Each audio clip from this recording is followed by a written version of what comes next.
Salutations, everybody. It is Matty here today. Hope you're all doing absolutely excellent. Now, ladies and gentlemen, let me open up this video with some shower thoughts, specifically Fallout shower thoughts. I was reflecting on when was the last time I was comfortably excited about something for the Fallout franchise, and I went, it's been a decade, right? We all know I was not cautious at all with Fallout 4. So after that point with 76, I went, they're going online. We'll see how that one goes. Then the next thing that we got for the Fallout franchise was a TV show, and I went, I don't know about this because, you know, Fallout's a role-playing series, and suddenly you're trying to set characters and tell a story around them, and I don't have any agency over that. I don't know if that's Fallout to me, and of course I was proven dead wrong. So here we are, 10 years from the last time I was comfortably excited about something Fallout-related, and I realized that's why I'm feeling so good going into this video, going into this holiday season. I'm combining my favorite holiday and Christmas with my favorite thing in entertainment, Fallout. They're coming together this December, and there's going to be a lot of each. And so I'm like, dude, this is going to be awesome. But best of all, I'm not really coming in with a lot of question marks of quality. It's more about, like, will they tell the right story? Will they nail that story? But, like, I feel great about the franchise in a lot of ways. Of course, I want a new mainline game. But it's cool just to be in this pocket right now where I go, okay, after testing the new 76 update and knowing how great Season 1 is, I'm kind of comfortably excited about some Fallout stuff. I'm enjoying this little pocket I'm in for the end of the year is what I'm trying to say. And I think the end of this month is really where it all kicks off, and that brings us together today because a lot of you have been tagging me about this Fallout Day stream. So let's get into it. What can you expect from this one? Matty, is it time for Fallout 5? What about that Fallout 3 remaster? New Vegas ports? Is it happening? Let's talk about it. Take a breath. If you're new here, you're into what's going on with Fallout, consider subscribing. So, got tagged in this tweet from Bethesda a lot. Let's talk about it. Save the date. Our annual Fallout Day broadcast will be streaming live on October 23rd at 1 p.m. Eastern Time with the Fallout for Hope post show immediately following. Tune in for the latest news about our existing Fallout games, community celebrations, and upcoming fan events. So yeah, let's just put a pin in a single balloon here. Look at the key word there. Existing, not upcoming Fallout games or just Fallout games, existing Fallout games. What are the existing ones? Everything 76 and prior, which can still open up a little bit of a door for certain remakes and remasters. We'll talk about all of that. But let's open with this. If you are going into this expecting Fallout 5, Fallout 5 teaser, whatever it may be, this is on you if you walk out disappointed. I'm not saying you have to go in and love what's there. It can still suck without Fallout 5. But if you're going in expecting the next mainline series to be teased here, that is not going to happen. However, I do think this could be a platform for Bethesda to do that sort of stuff. It's something us Fallout fans have advocated for a while. And that was the victory of them starting up this broadcast last year. Was, okay, they're doing something on Fallout Day, the bombs drop day. Like, yes, this is what we've asked for since before Fallout 4 even came out. So Bethesda acknowledging that day and planning events and announcements and reveals around that is great. And there could be a time we do see Fallout 5 at one of these shows, but I just don't think there's a reason for them to pull the trigger on like a Fallout 5 title card here or anything like that.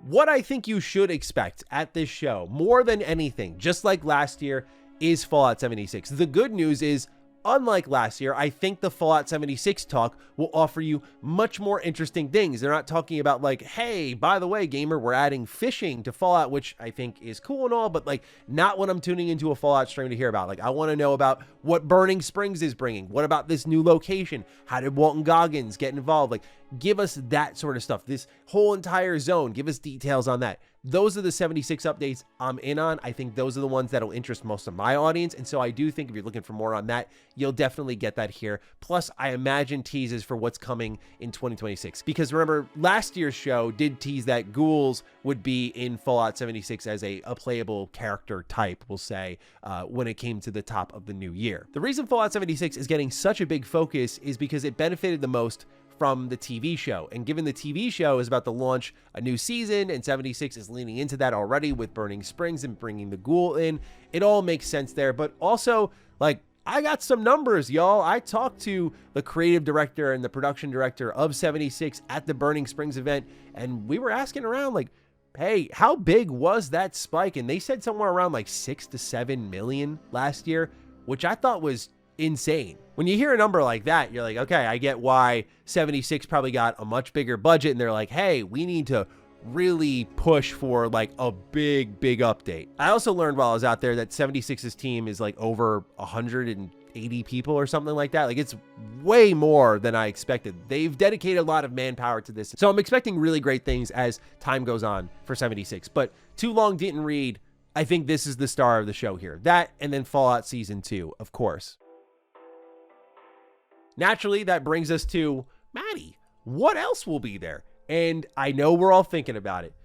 Let's start off with the Fallout 3 remaster. Well, before I share any thoughts on it, we should probably go to one of the main sources who leaked that this game is actually real, and that was Nate the Hate. And when this event was announced, someone tagged him saying Fallout 3 remaster / make announcement, and he says, I'd be very surprised if they make mention of it this early. That's because, as Nate has mentioned multiple times before, this is a project that is pretty early in development. We probably shouldn't expect to see it for another like 2 years, and any type of announcement would be very premature.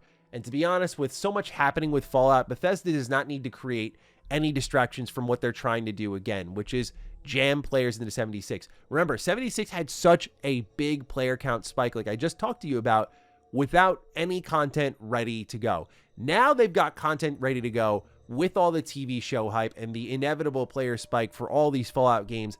76 is going to go crazy. You probably don't want to introduce any major distractions. I think there will be a minor announcement I'll get into in a moment here, but no major like, hey, Fallout 3 remaster coming soon, where people are like, I'm not going to play 76 because I know the next single player Fallout game is around the corner. I do hope if there's anything that the 76 team does tease that would bring a lot of us to the forefront for 76, it'd be like an offline mode or something along those lines. I mean, the game feels so playable without all the online stuff at this point, given the amount of updates they've added in. I would kill for that. But simply put, this is a money-making machine for Bethesda. I think they're also very aware that the second you introduce something major in the mainline series or something major in the single-player part of things, that 76 can still stand on its own 2 feet, but no doubt a lot of the player base is going to go over there and play that single-player game, because that's what, let's be real, all due respect to 76 and how it's recovered, this is the Fallout that we all know and love, and that's the most popular.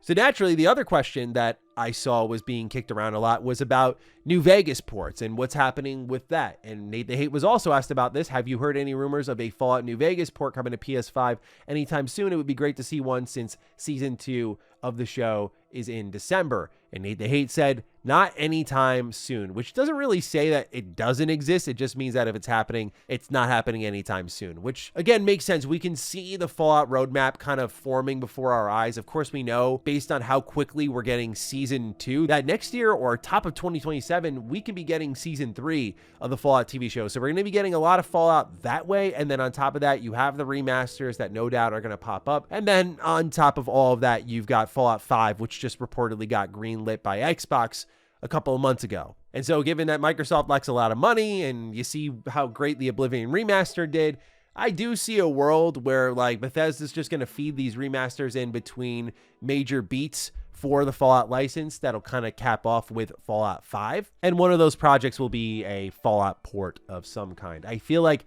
the goal is probably within like 5 years or so to have something happening with Fallout every year, which has been the demand for a while. And I will be one happy camper when that finally happens. He says now, before they start doing like Fallout MOBAs and Fallout Battle Royale. Well, they already did a Fallout Battle Royale. Good God almighty. Okay, anyway, moving along. So I don't think there's any sort of Fallout 3 remaster or New Vegas ports happening. So what do I think is happening in terms of smaller announcements / reveals?